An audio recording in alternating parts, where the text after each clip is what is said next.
Hey, today we're going to talk about Pablo Picasso before we start a project using Google Draw. So, Pablo Picasso is one of the most famous artists of the 20th century. He was a Spanish artist, and he started off doing a pretty traditional style of art. Lots of observational drawing and painting, just kind of classical art. But then he started kind of innovating, and eventually he, along with another artist named Georges Braque, invented a style of art known as Cubism. So, Cubism, in particular, analytic Cubism, showed more than one side of things at the same time. It made the different angles visible and kind of overlapping or fragmented. Okay.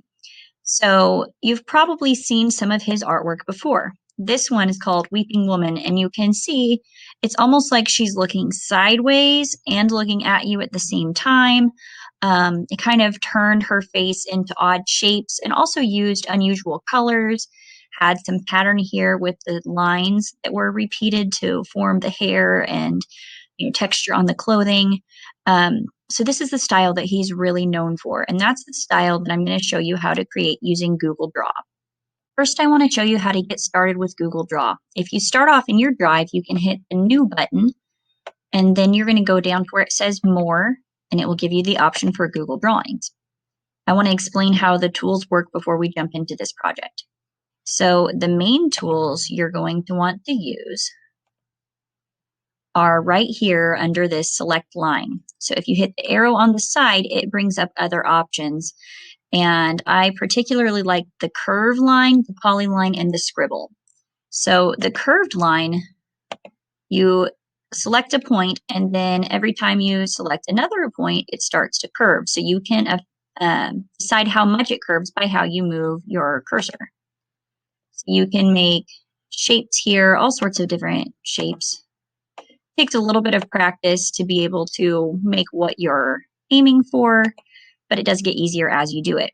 After you have your shape created, you can select the fill color, any of these colors, and you can also add a custom color by dragging this, affecting the light and dark, and you can even turn down the transparency.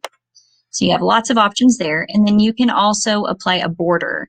If you don't want it to have an outline, just do transparent, and then you can see that goes away. If you want to change it again, just select it, and then you could change the color. You could add another stroke. You can also change the thickness, the border weight. So that's the thick to thin lines kind of stacked up. That's the icon. So if you click on that, you can go all the way up to 24 point, all the way down to 1, or like I said, you can have it transparent. Some of the other tools here, the polyline will allow you to make polygons, which are shapes that have lots of sides.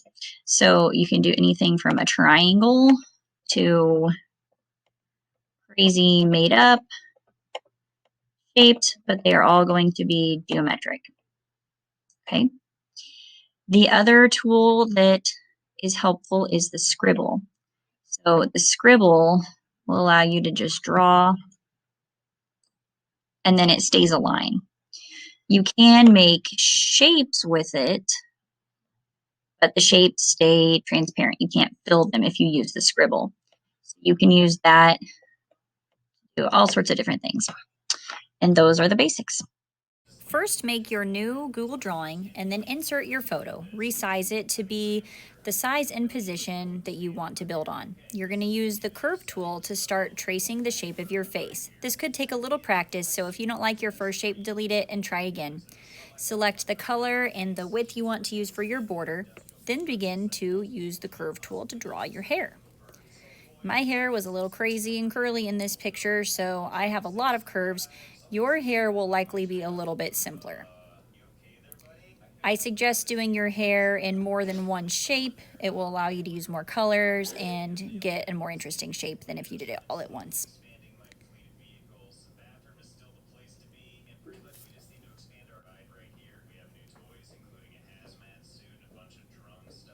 Next, you can change the order to put things in the right spot so that things that are further behind are behind, things that are in front are in front. Do the same thing after finishing your neck. You can go as crazy as you want with the colors. Just try not to match them so they're perfectly normal. That's a little bit boring. And we're doing cubism with fun colors. After your hair is done and your neck, then you can start to add some shapes that are going to represent shadows or maybe your cheek, or just add some interest to your face. You can do the same thing to your neck, adding some shapes down there to represent shadows and then changing the order to make sure that it is behind your chin. Adjust anything to make sure it's exactly where you want it. Next, I started to build my nose using the polyline tool. You don't have to make your nose exactly the way I did. I'm just trying to show you some options here. The shape tool has circles, squares, and other geometric shapes that you can use. You can hold down the shift key if you want it to be a perfect circle, or just do it freeform if you want it to be more of an oval. For the mouth, I decided to make the teeth first using a rectangle without a border on it, and then come back and add some lines to represent individual teeth before drawing shapes to represent the lips over the top.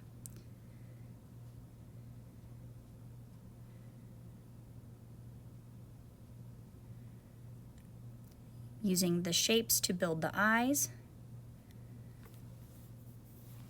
and then I used the curve tool to make the other eye. One that looks like it's facing sideways and one that looks like it's facing towards you.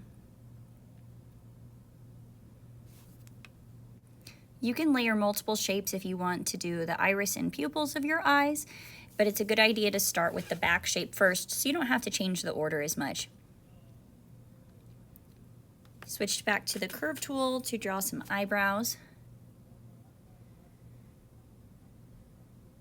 I decided to alternate the colors. Then I used the scribble tool to add lines to represent the curves in my cheeks to show where I was smiling. And then also use the scribble tool to draw some of those crazy lines in my hair. If your hair is straight, you could just do some straight lines and that would be nice too.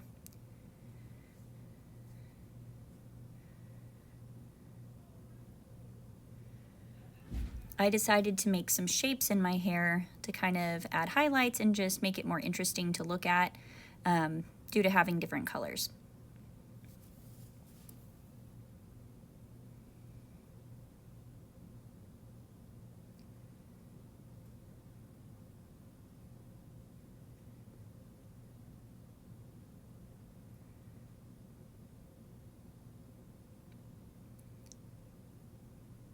I want to remind you once again that you're not trying to use normal colors. You can use colors that are more toned down. You can use colors that are more bright. You can look at Picasso's Weeping Woman for kind of some inspiration. It's whatever you think would look good. Went back to the scribble tool to add some eyelids and eyelashes.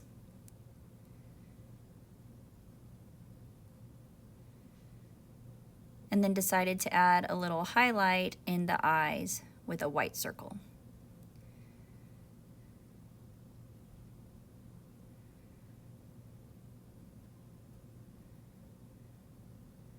I also decided to add a highlight on my nose, so I made that white with no border. Otherwise it would look a little bit too chunky. Added more highlight on the forehead and on the neck. I'm pretty much done with the face now, so I deleted my photo, not needing it anymore. The next step is to insert a background. So I did insert, image, search the web, and then I searched for pattern background. This will give you some good options. So you should look for one that has an interesting pattern or shape that you like, and then once you insert it, you're going to need to resize it to fill the space of your background. Chances are it will be smaller than what you need when you first put it in there. You can rotate it to try to fit the size better. Just move it around and adjust it until it's exactly how you want it.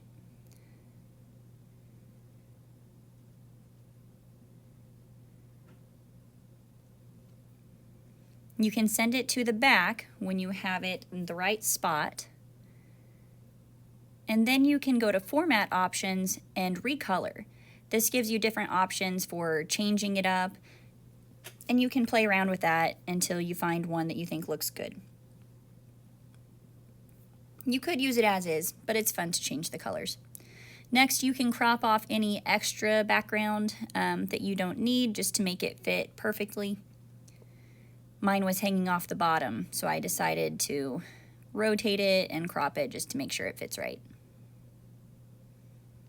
You could build your own background if you would prefer that over searching for a pattern, but it is a lot faster to find a pattern, and the images that show up you're allowed to use. You don't have to worry about copyright. The next thing I needed to do was to draw the shoulders, so I'm not just a floating head and neck. I think it's easier to draw the shape underneath the hair and around the neck rather than send it behind due to all the other layers that are already there. When you're done, you're going to go to File, Download, and then select JPEG. This will give you a file that you can upload to Google Classroom to turn in. So here's my finished self-portrait made in Google Draw with the Cubist style. And then here was another one that I tried. It's a little goofier, just to show you some more options.